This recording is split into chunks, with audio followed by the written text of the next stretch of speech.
Hello Capricorn, Sun, Moon, Rising, and Venus signs. Kamusta kayo? Sana po ay nasa mabuti kayong kalagayan. Welcome back po sa Star Tarot.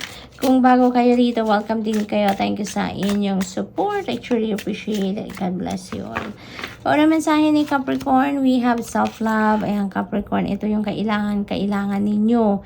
No? Ilagay naman ninyo yung pag-self-love ninyo on top of your priority. You need to do some kind of self-care, you know, yung ipakita nyo naman, iparamdam nyo naman sa sarili ninyo na ang pagmamahal sa sarili ninyo, pag-aalaga sa sarili ninyo, okay?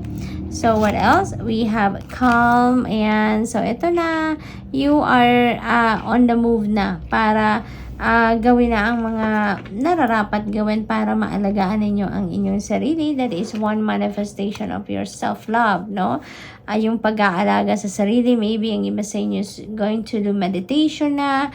From here on, maaaring magkakaroon na kayo ng panahon para makapag-introspection, makapag-reflection mode, makapag-prayer mode. So that is really beautiful, Capricorn, because you really need that, no? You really need that.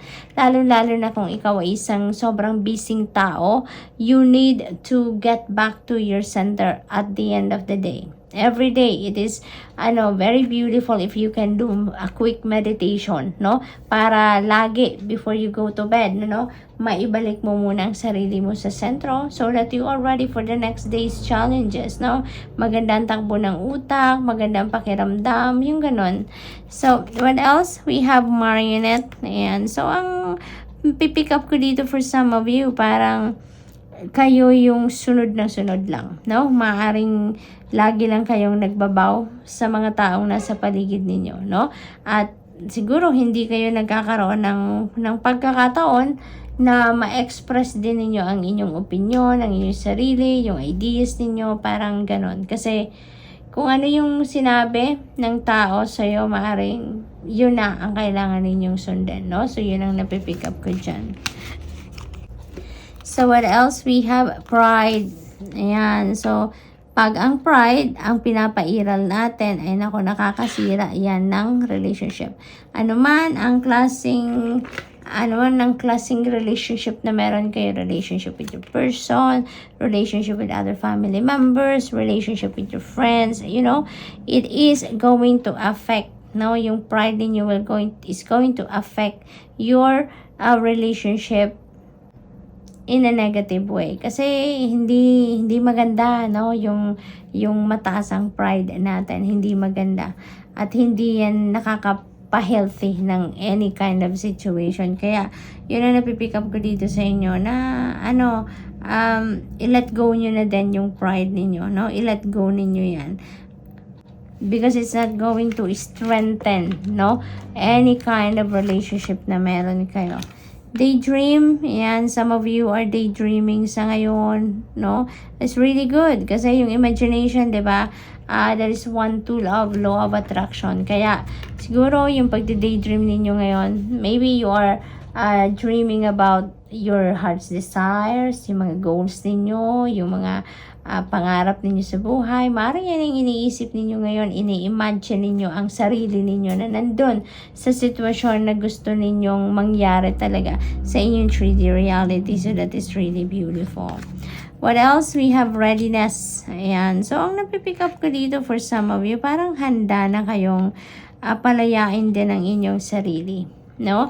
Dito, from domination and from dictatorship of the people around you, no? So, parang iniisip-isip nyo na ngayon kung ano ang gagawin ninyo, how are you going to do it, how are you going to start doing, no, to break away from this dictatorship energy, no? So, maaring gano'n ang ganap ngayon. Maglalakas na loob na siguro kayo ngayon, Capricorn, to break away from that. It is also possible that ang iba sa inyo dito is preparing for something, preparing for contest, preparing for a competition, you know, or nagpe-prepare kayo para sa isang job interview, or maybe you are preparing for, ang napipick up ko dito, parang meron kayong pitch na gagawa ninyo, preparing for that, no? So, good luck, Capricorn, and that's all I have for you for today. Thank you for watching. Love and light. Namaste. Hello Virgo, Sun, Moon, Rising, and Venus signs. Kamusta po kayo? Sana po ay nasa mabuti kayong kalagayan. Welcome back po sa Star Tarot. Kung bago kayo rito, welcome din kayo. Thank you sa inyong support. I truly appreciate it. God bless you all. Una mensahe ni Virgo, we have fright. Ayan, and may kinakatakutan dito siguro si Virgo. Or maybe you are thinking too much, no? At ang iba sa inyo maaaring nag-overthink, nag-overanalyze to the extent na parang natatakot na kayo. You are scaring yourself dito or napaparanoid na ang iba sa inyo. And parang dahil yan dyan sa pag-overthink at pag-overanalyze ninyo about something, no? Maybe ang iba din sa inyo dito, may sobrang lungkot, depression na nararamdaman, no? Virgo, so you need to fight depression because hindi yan healthy. Hindi yan makakabuti sa inyo, no? Baka ma-prevent lang kayo dyan, no? From being successful. That's going to prevent you from moving forward in your life, yung ganon. Kapag may-stuck ka dyan sa depression na yan. We have sweetheart, and some of you dito is siguro may i-welcome ng bagong baby, no? Maaring buntis kayo, Virgo, or maybe yung person ninyo ang buntis, no? So maaring ganon ang ganap dito, and you are welcoming a baby soon, yung ganon. So napakaganda. This could also be a relationship, no? Maaring you are entering into a new relationship, Virgo, if you are single, or if nasa naman kayo, established relationship na. So feeling ko dito mas lalo kayong close sa isa't isa. Maybe you are expressing your unconditional love to your person. May mga ginagawa kayong kaswitan, no, para ma-feel ng person ninyo ang pagmamahal ninyo sa kanya. So we have robbery. Hala, mag-iingat kayo, Virgo, okay? Mag-iingat kayo dito because there may be some people dito around you that are low vibration. Kaya be careful. Make sure na i-secure ninyo ang mga valuables ninyo, no? Bahay ninyo, sasakyan, savings ninyo. Make sure that they are all safe. At lagi ninyong minomonitor, no? Kung safe nga ba ang lahat. Okay? What else? We have daydream. Yan, some of you dito, Virgo, mahilig siguro kayo mag-daydreaming, no? Kaya pick up ko dito. Matyaga kayong gumagawa ng law of attraction, no? Parang sinusunod nyo talaga yung ginagawa ninyo yan to manifest, no? Other things that you want to manifest in your life. Ginagawa ninyo yan para attract talaga kayo ng kung ano man ang mga gusto ninyong mangyari or maging sitwasyon or dumating sa buhay ninyo. Kaya ginagawa ninyo yan, no? Yung pag-i-imagine, no? Putting yourself doon sa sitwasyon na ini-imagine ninyo, no? Yung parang feel ninyo na nandun na kayo or feel ninyo na nangyari na, dumating na kung ano man yung ine-envision ninyo for yourself. So that's really beautiful. Napakatyaga ninyong gawin yan. We have bully. Ayan. So, maaaring may nambubuli sa inyo dito, no? Or merong nagki-create ng fake news, ng chismis, yung mga ganon, Virgo. Kung kayo ang ginagawa ng ganyan, dead man na lang kayo as much as possible. As long as you are safe, as long as you are, yung dignity ninyo, integrity, yung safety ninyo is not compromised, then dead man na lang. Kasi nakakaawa naman ang mga taong gumagawa nito sa inyo. If this message resonates with you, no? Kasi they don't know what they are doing, no? Lagi lang natin aalalahanin, na kung ano man yung hindi magandang ginagawa natin towards another person, bumabalik yan sa atin 100 times, 100-fold or more than that pa, no? Kaya yung mga taong yan, kung ibang taong gumagawa niyan sa'yo, no, na nag-fake news, sinichismis ka, sinisiraan ka, or kung ano-ano, ini-embarrass ka, nakakaawa naman sila. No, nakakaawa sila because they don't know kung ano yung consequence ng kanilang ginagawa, no? So, ipagdasal nyo na lang, no? And also, ipagdasal ninyo sila no? Na magbago ang kanilang isip, magbago ang kanilang mga ginagawa, no?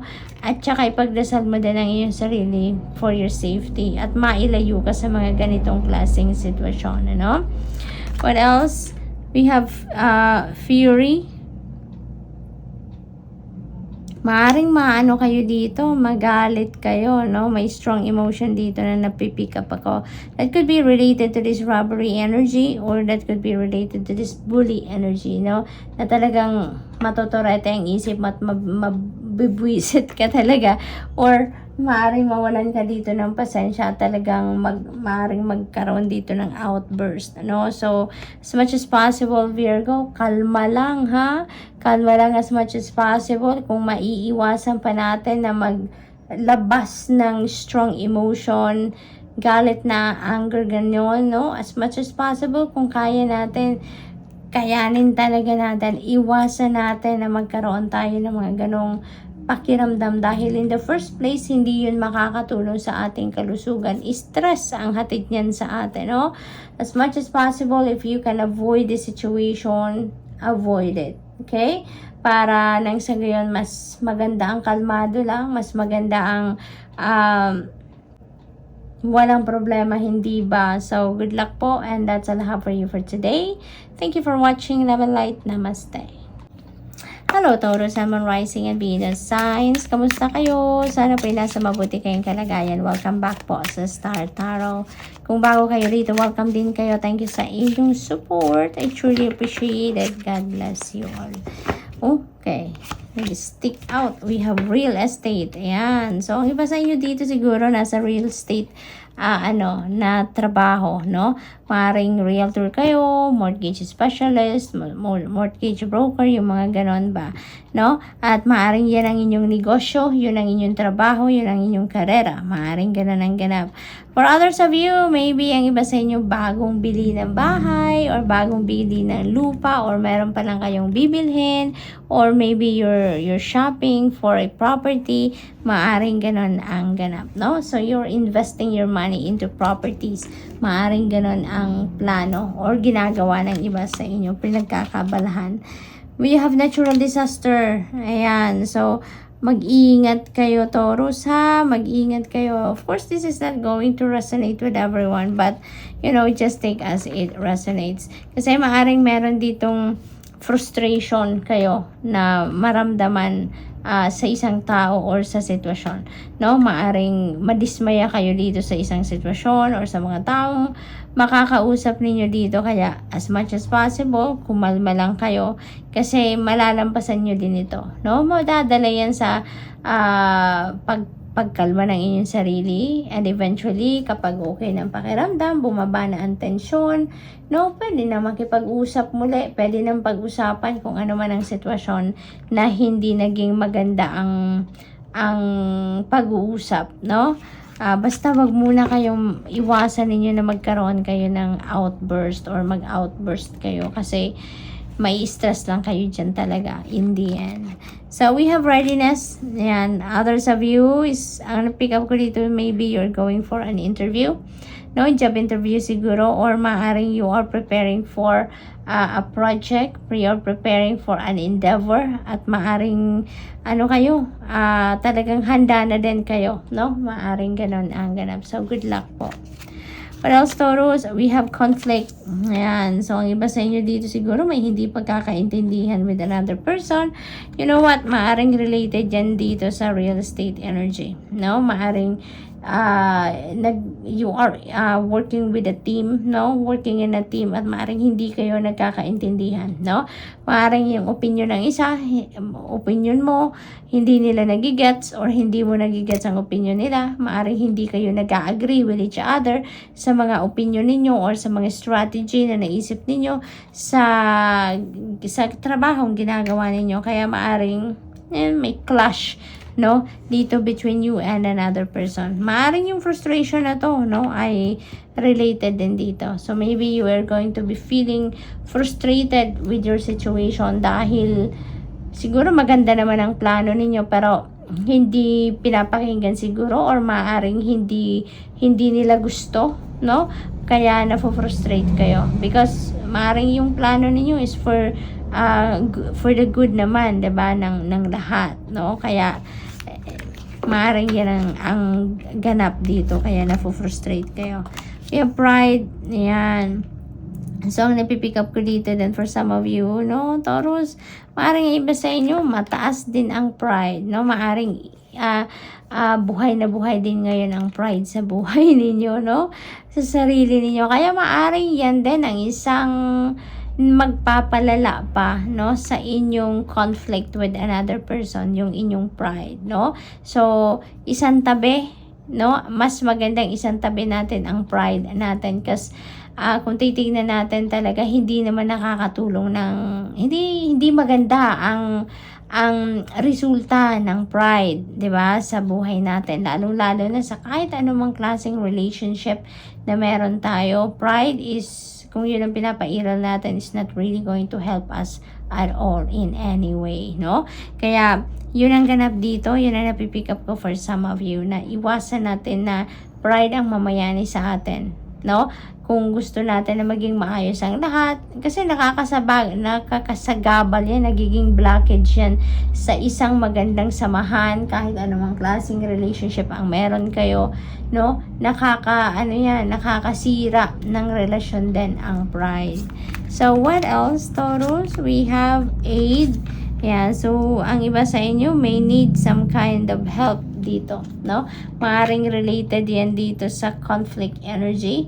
Maaring ang iba sa inyo dito may need mediator, 'di ba? Or alam mo 'yun, yung someone needs to be in between you and another person para siguro maganda ang maging usapan ninyo. Maaring kailangan ninyo dito ng may magpapagitna sa inyo dito siguro, no?